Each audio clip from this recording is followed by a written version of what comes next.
Traders, it is March 9th. What is this over here? Let's get rid of this. Reminder later. It is March 9th, and it is Wednesday. Wednesdays are very important. I'll tell you why. So I've been working on this session strategy that I want to combine with an indicator. Well, they're not really an indicator, but just a visual that highlights the important sessions on the chart.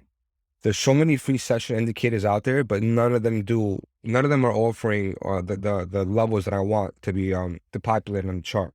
So based on this chart over here, today's Wednesday. Wednesday high, Wednesday low is going to be important. I want to see exactly how it plays into that Friday CME close. Monday, Wednesday, Friday. It's starting to be the three most important days of the week. I'll explain the strategy in a different video. All right, I woke up and market sold roughly about like I think 60 or 65% of my longs. And the reason why I did that isn't because I'm bearish, it's because my level got hit. 42.4 was my level. I put it in Discord. So I'm sticking to my strategy and the plan. I was a little bit overextended and I also overexposed on the long, so I had to get rid of them. Now, in regards to behavior, when you break out of this consolidation, well, I think we were here for at least 2.5 days. Let's confirm what we did. We were here for roughly about 4 days, even better. You don't revisit this if you're bullish. You kind of like consolidate above it. So the only level that I could assume will hold us to consolidate for a further leg to the top side is going to be roughly about 39,000 up to roughly about, say, $41,000. The reason why I'm extending the range that high is because we had previous resistance at that 39K. So if you look at it over here, your level starts at $39,000. It kind of like slapped us down a few times, right? So 39 for me is very pivotal. We need to keep an eye on $39,000. So any move down could somewhat do something like this into further top side if bullish. But because the high time frame is trending down, you need to assume, let's not say that we want to that we're going to go to the top side, but let's just assume that because we have a macro downtrend, something like this will take place. Right? Doesn't mean it has to happen, but given the fact that we are downtrending, you have to be very careful. And if that's the case, if you go to a clean chart, you have your high, you have your first high, and you have your second high. Say if this is your high, right? This is your high. So your 2 points. And you want to take your 2 pivotal points, and you want to one extension brings you down to, it's not true. You want to one extension brings you down to $34,000, which puts you at that main low, which I really still want to sweep. And if you look at it from a higher time frame, get rid of this, and get rid of this, get rid of this. If you look at it at a higher time frame, the 100 EMA is at 33.3. I'm assuming that's correct, even though that might have been a day old. The 100 EMA for the week is at 32 now. So if you look at it from a zoomed out perspective, this bad boy doesn't sit well with me that we haven't swept this yet. So we have clean highs, right? And we have clean lows, and we have clean lower highs, and we have clean higher lows. So we're technically in a range, as you could tell, right? One, unswept, unswept, unswept. Whatever next move we do, the breakout, see the breakout is to the top side. I'm pretty certain we're gonna do the invert first before breaking out to the correct side. So if we are to break out to the top side and go to like that 49 or 50K range or whatever the case is, pretty certain we're gonna do something like this, sweep, take the liquidity, and then go to the top side.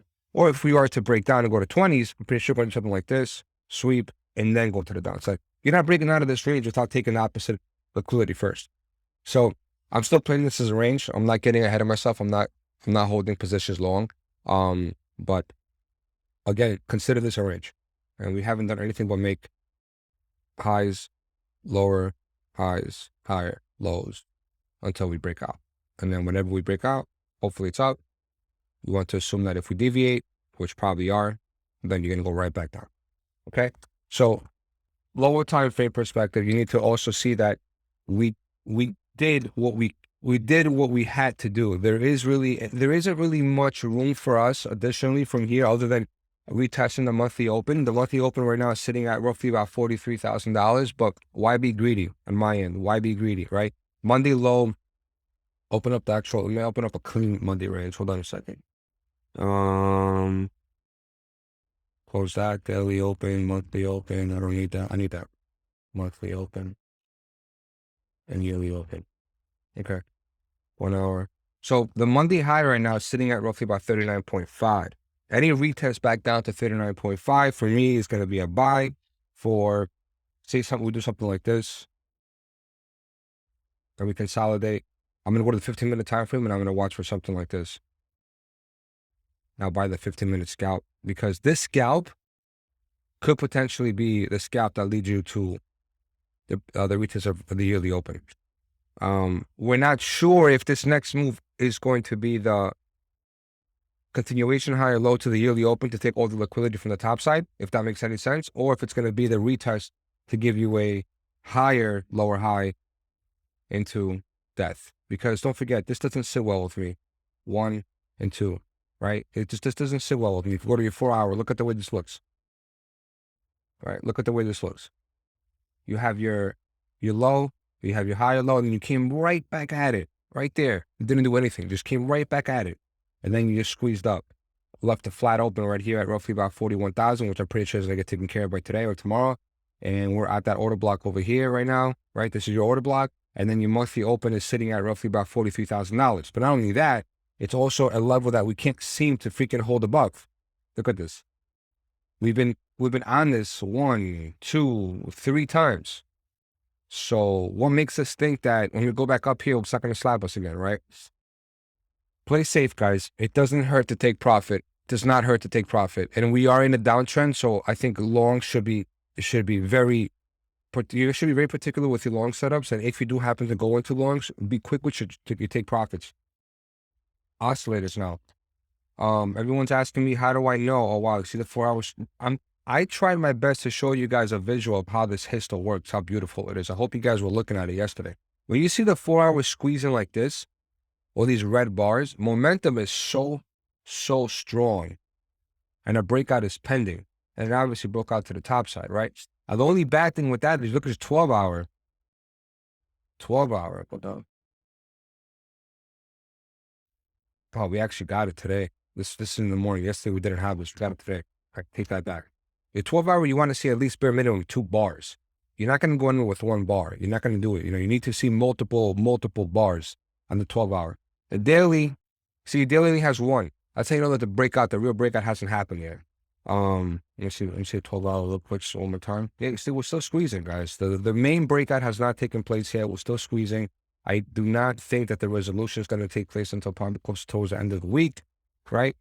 This still could easily dump. This thing could easily dump and fill this little circle before we go to the top side. And then we have an apex and we have a squeeze. In my eyes, I think we squeeze to the top side. But we'll see when it takes place. The 3-day histo looks beautiful right now. You want to see multiple 3-day continuation bars, right? Here, let me put this as, sorry. Where is this thing? Yeah. You want to see multiple 3-day consolidation, continuation bars that are red. Looks good. The 3-day MSTX is about to cross the signal line. Trend line is similar, about to cross. Things look decent. Okay, now if you're looking at the lower time frame and you're asking how do you get out, your 4 hour RSX is already looking a little bit on the wishy-washy. Just pay attention to this, guys. If you want to play the mid time frame, if you get, let me open up the signal line. I need to delete everything as well. Delete this as well. If you get, give me a low band and give me the algo. Ready for it. Okay.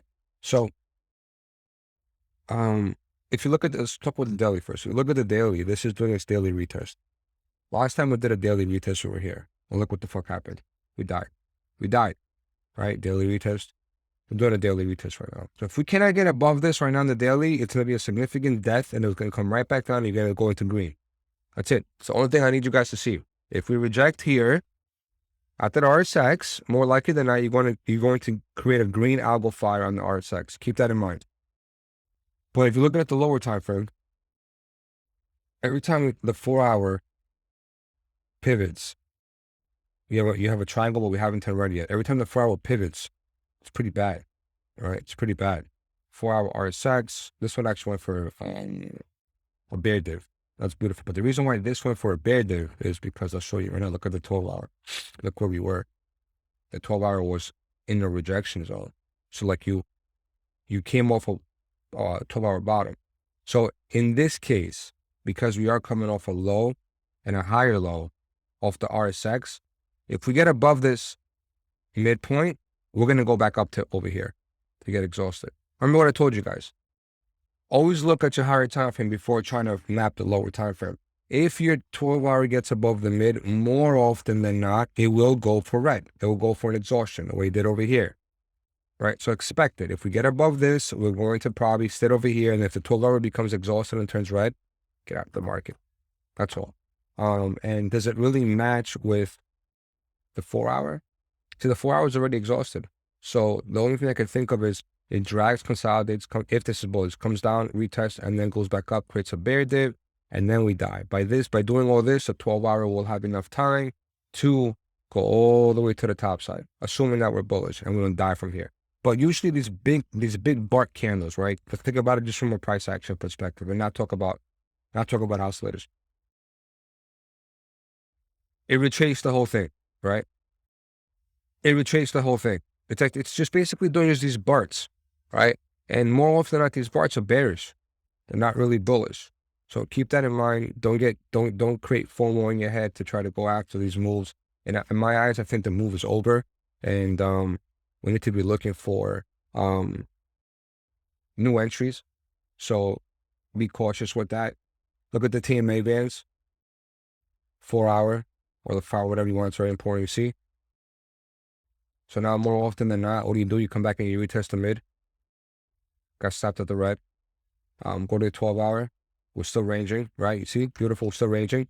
We look, we get above the 12, we get below the 12. We get above the 12, get below the 12. Get above the 12, right? It hasn't been, it's been going from green to red. From green to red, I'm assuming. Well, hopefully it goes up to a yearly open, right? To complete the move from a macro perspective. But anyway, don't put too much thought into this. Just look at the price action. The oscillators right now are looking okay for a little bit more continuation. In the lower time frame, you're definitely out of whack. I will not be holding these longs. Look, the lower time frame already has everything screaming, get the fuck out of the market. You have an Aggo fire. I mean, God mode plus Aggo fire in the 1 hour. Your RSX, your MSTX is about to cross the signal, which is the first warning sign. If you do happen to get the trend line to come over and dip, get out of the market on the lower time frame. Higher time frame, obviously there's a potential to go a little bit higher, but I'm not risking it. Every market sold my long. If you're talking about strictly level to level, not looking at oscillators, you are assuming that we are still in this. Where is it? Right there. We're in this range. Monthly OB is still present, unfortunately, and we are still squeezing hard. Look at this. We're squeezing really hard. And the breakout is going to be either at $49,000. This is your squeeze, right? It's in between all the EMAs. Your breakout is either going to be 29,000 or 49,000 out of this little box. All these EMAs are compressing us. The squeeze will be vicious. It will be hard. It will be all within one dildo. And then you're going to be like, oh, could I get a retest to short or could I get a retest to long? No, it's going to just break out. This is a pretty significant squeeze when you have all these 4 EMAs like pinching. And another thing I want to tell you guys, this is valid. This right here is valid. If we can get above that monthly open, this is valid. To take out all this liquidity and then just die. Liquidity, take it all, go to the top. Say we do something like this, go up, take it to the tops, and then just completely collapse. Obviously, I'm wrong if we close a daily sub $36,000 like I was. But anyway, keep that in mind, guys, when playing BTC. I think we're still range bound. Nothing really significant took place other than just chop. And that's it. Anything else I want to tell you guys about? Oh, yeah, 2-day. No, wait, what's the weekly? Sorry, weekly. Yeah. This is exactly the type of candle you want to see after an inverted candle. The inverted hammer that took place on February 28th. This is exactly the weekly candle you want to see. Now, more often than not, you need to do a bear trap before this kicks in. We didn't do a bear trap. We did some kind of like, basically, let's take the lows and just revert to the top side. But I still think that a bear trap is pending to the downside. So be careful, guys. Otherwise, overall target within the next roughly about 30 days is still this box. Cheers, guys.